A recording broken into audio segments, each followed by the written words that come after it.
इसको समझिए। किसको? अभी मैं रखने जो जा रहा हूं, फिर उसके बाद आगे मैं आपसे बात करूंगा, ठीक है ना, जिसकी मैंने आपको यहां पे फोटो दिखाई है।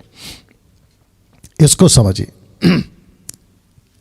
पहला राजा, पहला अध्याय, वचन 5 से, 1 किंग चैप्टर 1 वर्स 5 ऑनवर्ड्स लिखा है कि तब हगीत का पुत्र उदनिया सिर ऊंचा करके कहने लगा, मैं राजा बनूंगा, मैं राजा बनूंगा। अंत उसने रथ और सवार और अपने आगे आगे दौड़ने को 50 पुरुष रख लिए। मुझे नहीं पता कि ये कहानी आपने पहले कभी पढ़ी, कभी सुनी, या आपको कभी ध्यान में आया। ओदनिया यह राजा दाऊद का बेटा है, राजा दाऊद का। सुलेमान अलग, ओदनिया अलग। इसको लगा कि राजा जो सुलेमान बाद में बना, मैं बनूंगा, उसको बनने नहीं दूंगा। तो इसको कहते हैं कि खुद से राजा बनना। तो लिखा है कि सिर ऊंचा करके कहने लगा कि मैं राजा बनूंगा। उसने रथ और सवार और अपने आगे आगे दौड़ने को 50 पुरुष रख लिए। इसको कहते हैं आप क्या करते हो, खुद फेमस होने के लिए खुद की तरफ से आप अपने जुगाड़ लगाते हो, आप अपनी तरफ से कोशिश करते हो कि मैं फेमस हो जाऊं, मुझे लोग जानने लगे। तो जिसके चलते आप जितना हाथ पैर मार सकते हैं, जैसे इसने मारा है, वैसे आप अपनी तैयारी करते हैं। वचन 6, उसके पिता यानी कि दाऊद ने जब जन्म से लेकर उसे कभी यह कहकर उदास ना किया था, तूने ऐसा क्यों किया, वह बहुत रूपवान था। अबशालोम के बाद उसका जन्म हुआ था।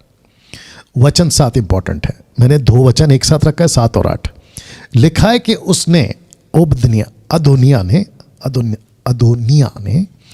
उसने सरूया के पुत्र योआब से और अब्यातर याजक से बातचीत की और उन्हें उसके पीछे होकर उसकी सहायता की, और उन्होंने उसके पीछे होकर उसकी सहायता की। मतलब एक ग्रुप उसको मिल गया जो उसके पीछे ओदनिया राजा की जय हो, ओदनिया राजा की जय हो, ऐसे नारे लगाने के लिए उसको आदमी मिल गए, लोग मिल गए।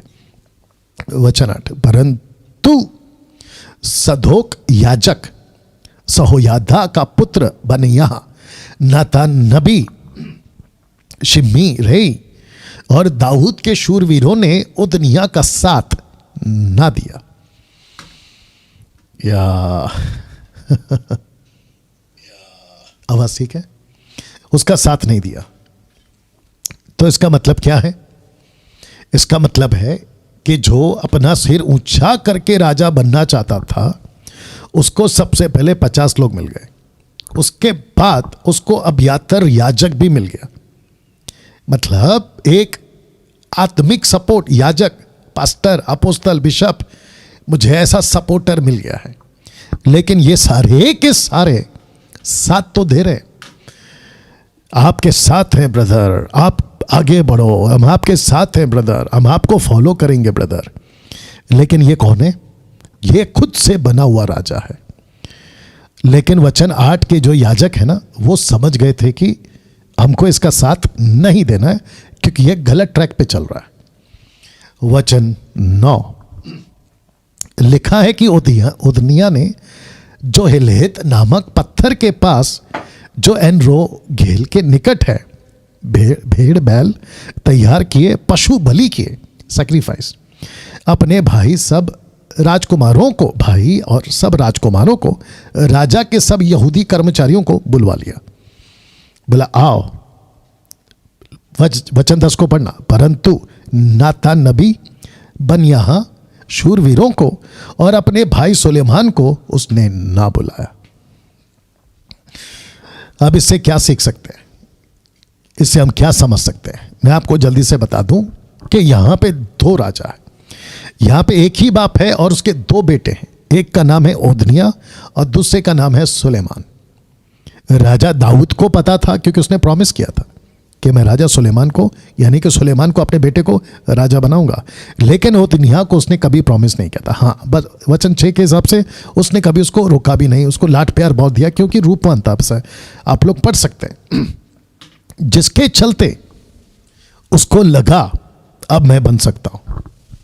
तो इसको कहते हैं सेल्फ ग्लोरी, इसको कहते हैं खुद से फेमस होना, इसको कहते हैं खुद की बढ़ाई करवा लेना, इसको कहते हैं कि खुद कुछ को खुद समझकर, अलाना समझकर, फलाना समझकर खुद फेमस हो जाना। तब जाकर मैंने ये लाइन लिखा है कि ना बनो अपनी मर्जी से राजा, नहीं तो बच जाएगा तुम्हारा बाजा।